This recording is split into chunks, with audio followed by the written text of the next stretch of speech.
चलिए आज हम पर्दा उठाते हैं एक ऐसी कदीम और पुरअसर किताब से जिसने साइंस की तारीख का दहरा ही बदल दिया। जरा सोचिए, क्या हो अगर मादे की असल फितरत को ही बदल दिया जाए। ये वो सवाल था जिसने कदीम कीमियागरों को बेचैन रखा, और यही वो अजीम मकसद था जिसने तारीख के एक ज़हीन तरीन दिमाग को अपनी तरफ खींच लिया। लेकिन ठहरिए, ये कोई मंतर या जादू नहीं था। दरअसल ये साइंस की इब्तिदा थी, एक मुनज़्ज़म जुस्तजू जिसने हमारी जदीद दुनिया की बुनियाद रखी। तो ये जो कीमिया के अजीम जुस्तजू थी ना, ये सिर्फ शीशे को सोना बनाने के बारे में नहीं थी। नहीं, बिल्कुल नहीं। ये उससे कहीं ज्यादा गहरी बात थी। ये कायनात के उसूलों को समझने की एक तलाश थी। जरा तस्वर कीजिए, इस्लामी सुनहरे दौर का उरूज, बगदाद इल्म हिकमत का मरकज है, और इसी मुतहर्रिक साइंसी माहौल में एक आलिम कायनात के छिपे हुए राजों को समझने में लगा हुआ था। और इसी दौर में एक ऐसा शख्स उभरता है जो कीमिया के फन को हमेशा के लिए बदलने वाला था।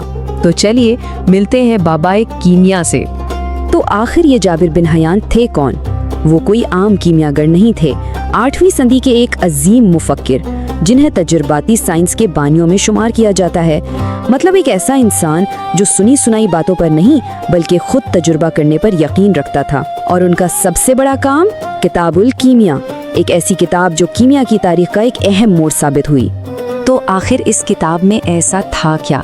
इसके अंदर ऐसा कौन सा ब्लूप्रिंट छुपा था जिसने साइंस की दुनिया में हलचल मचा दी? चलिए देखते हैं। जाबिर के पूरे काम की बुनियाद एक बहुत ही दिलचस्प और गहरे नजरिए पर है, जिसे वो मीज़ान कहते थे, यानी तवाज़ुन का नजरिया। उनका मानना था कि कायनात की हर चीज, हर मादा अपने अंदर खुसूसियात का एक बिल्कुल ठीक काबिले पैमाइश तवाज़ुन रखता है। अब ये सिर्फ कोई फलसफियाना बात नहीं थी, बल्कि ये एक इनकलाबी सोच थी। इसने मादे को देखने का अंदाज ही बदल दिया। उसे समझने का सबसे आसान तरीका एक कायनाती तरकीब का है। जैसे किसी खाने में नमक, मिर्च, मसालों का एक खास तनासुब होता है ना, अगर आप वो तनासुब बदल दें तो डिश का जायका ही बदल जाता है। जाबिर का भी यही मानना था कि हर मादे का अपना एक परफेक्ट फॉर्मूला होता है। तो ये नजरिया अमली तौर पर काम कैसे करता था? जाबिर ने इसके लिए एक पूरा तरीक़ेकार वज़ा किया।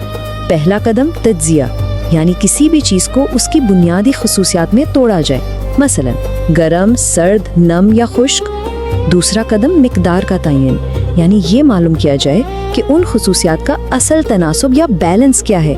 और फिर आखिरी और सबसे अहम कदम तश्कील नो, यानी इस तनासुब को अपनी मर्जी से बदल कर एक बिल्कुल नया मादा तैयार कर लिया जाए। ये कोई अंदाजा नहीं था, ये एक बाकायदा साइंसी तरीका था।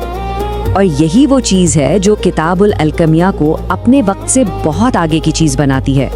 इसकी साख्त कमाल की मंतकी है। जाबिर पहले थ्योरी बताते हैं, यानी क्यों, और फिर प्रैक्टिस, यानी कैसे। ये बिल्कुल एक जदीद साइंसी किताब की तरह है। तो किताब का जो पहला हिस्सा है वो पूरा का पूरा नजरिए पर है। यहाँ जाबिर कायनात के बुनियादी उसूलों पर बात करते हैं। वो 4 फितरतों का जिक्र करते हैं, गर्म, सर्द, नम और खुश्क। फिर वो धातों के बारे में अपना मशहूर सल्फर मर्क्यूरी नजरिया पेश करते हैं कि तमाम धातें दरअसल गंधक और पारे के मुख्तलिफ तनासुब से बनी हैं।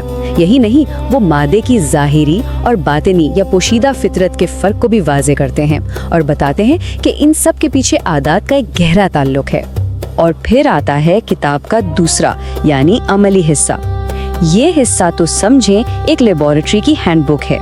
इसमें कशीदकारी यानी डिस्टिलेशन के तफसीली तरीके दर्ज हैं, कलम साजी यानी क्रिस्टलाइजेशन के बारे में बताया गया है, और चीज़ों को खालिस करने की मुख्तलिफ तकनीकें जैसे तसईद और तकलीस भी समझाई गई हैं।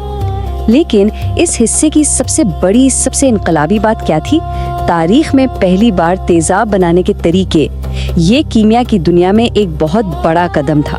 तो जाबिर के ये नज़रियात और तजुर्बात सिर्फ उनके दौर तक ही नहीं रहे, इनकी मीरास सदियों तक फैली, कीमियागरी की पुरअसरार दुनिया से लेकर जदीद केमिस्ट्री के एटम तक। जाबिर का सबसे बड़ा पैगाम शायद उनके अपने ही अल्फाज में सबसे बेहतर तरीके से समझा जा सकता है। वो कहते थे, पहली ज़रूरी चीज़ ये है कि इंसान अमली काम करे और तजुर्बात करे, क्योंकि जो अमली काम नहीं करता वो कभी महारत की अदना तरीन डिग्री तक भी नहीं पहुँच पाएगा।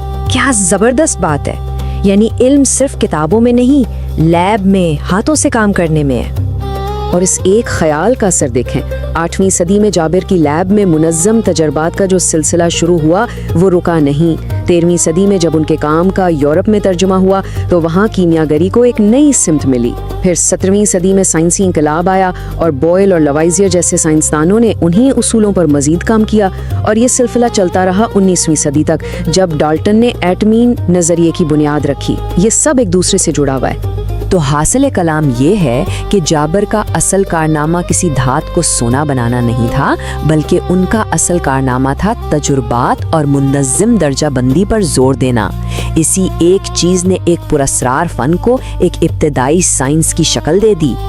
और ये सब हमें आज एक बहुत ही दिलचस्प सवाल पर लाकर छोड़ता है। जाबिर का मकसद था धातुओं की खामियों को दूर करके उन्हें कामिल बनाना।